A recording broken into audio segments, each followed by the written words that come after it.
What's up, everybody? Welcome to the 5150 Gringo Garage, and I'm going to be teaching you guys how to bleed the brakes on pretty much any car.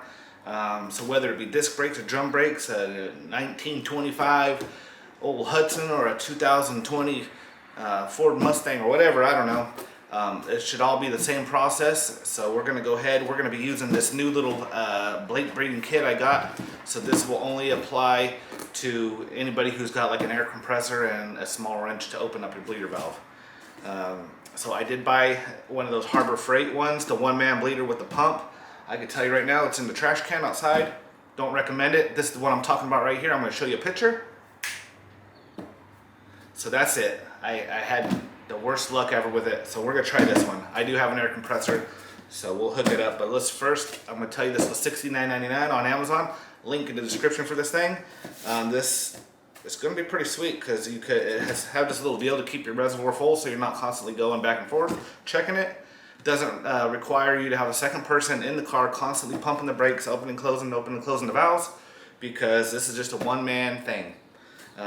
It does not have a name on the box, but the brand is A Billy.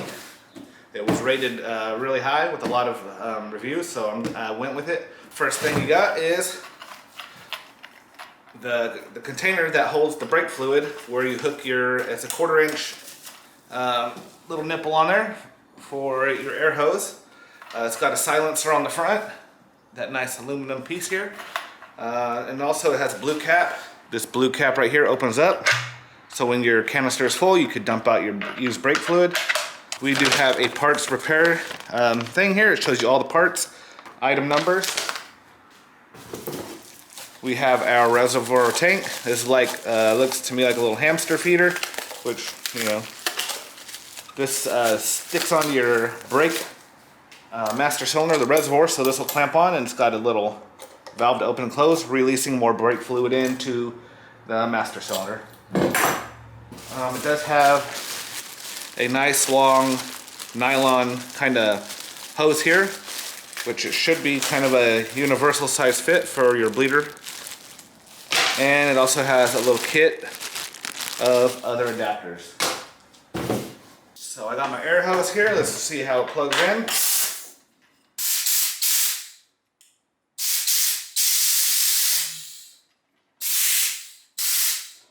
Perfect. It's not as loud as a regular air hose, but that silencer works a little bit. Let's check out our nylon hose here. Sucker is nice and long. So this piece has an extension, so you could basically hook this sucker into here and go into there, and now you have an extra long hose.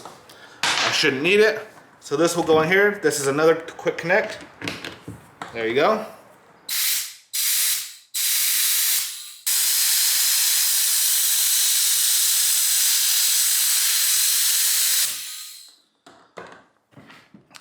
Alright, enough messing around. Let's get to the rear of this car. Let me show you what I got. So this is my 1972 Dodge Dart. So I did a rear disc brake conversion. As you can see, we got disc brakes in the back. Looking good. We do have the bleeder right up here. So after I'm done with the rear brakes, I'm going to move to the front and then we'll jack that up. And right under the hood here, we got our master cylinder. All cars may look a little different, but same thing. We're going to pop this off. We have our fluid. And what's nice about this machine is you could actually come over here. So for people who want to do a full brake flush, you could actually stick this piece into the reservoir and suck the fluid out. So let's go ahead.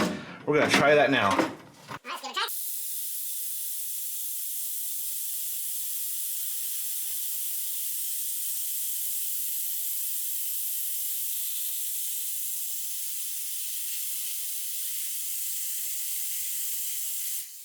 Alright guys, so one mistake I made was when I opened this up, I thought this was an extension hose, but what it is a hose with an extension. So this actually has a kind of a hard nylon type of hose. It's corrosion resistant, and you can plug that one in right up here, and now you have a little sucker. You could go in and you can suck out all your fluid, and you could go down to your power steering, suck that out, you know, It makes it a lot easier to use this than like I showed you with the little elbow on it. But also it has all those little adapters which make it perfect. So that is a plus. Thumbs up. So check it out, sucked out all the fluid out of there.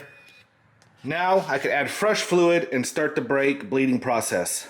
So when bleeding the brakes on a car, you always want to start from the furthest away from the master cylinder, which is going to be the passenger side rear brake, then the driver's side rear brake, then the front passenger side, and then finally ending your brake bleeding process with the driver's side. All right, so my next step after adding the brake fluid, I'm going to try this out. I've never used one, but it's going to make it a lot easier instead of going back and forth. So you just unscrew this thing, make sure your valve is off, so you ain't gonna make a big mess because this thing goes down like that. So we're gonna go ahead and start adding some fluid. So we're gonna try it like that. I'm just gonna screw our little hamster feeder back on. Make sure it doesn't leak. Okay, good. And this will sit right on the front. It's got a nice little clamp.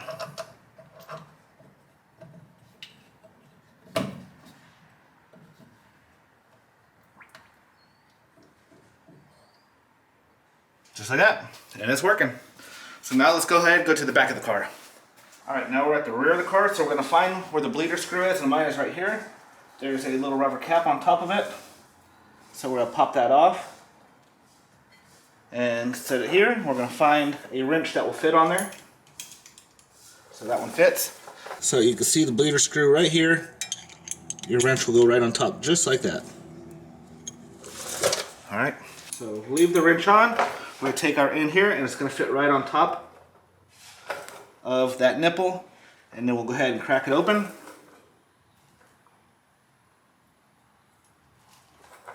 Okay, we're going to go ahead and fire it up.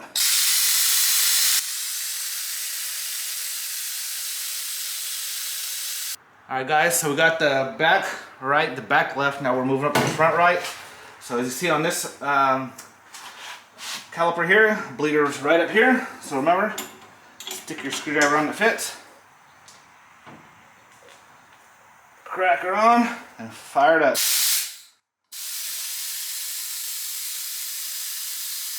see all the brake fluid? You see all the air bubbles? Alright guys, so we just finished up the driver's side here. See, it's all connected. You can see all that fluid. And I think our air bubble starts right over here. So that's how you know it's all finished. It's all solid. Looking good. You can see we did this whole car front and back, and we have room to do another car if we wanted to, or maybe several cars, because this whole system was flushed. For just a brake bleed, of course, you're going to use a lot less, but it was super easy to use. Alright guys, so that is how you bleed the brakes on a vehicle. Should work for pretty much anything, because they all use the same system, whether it's drum or disc. They all have little bleeder valves on them. This thing should fit just about everything. Super easy to use. As long as you got an air compressor, I give it a thumbs up. So yeah, if you guys learned anything, great. If you guys have any questions, leave them in the comments below, and I'll see you on the next video.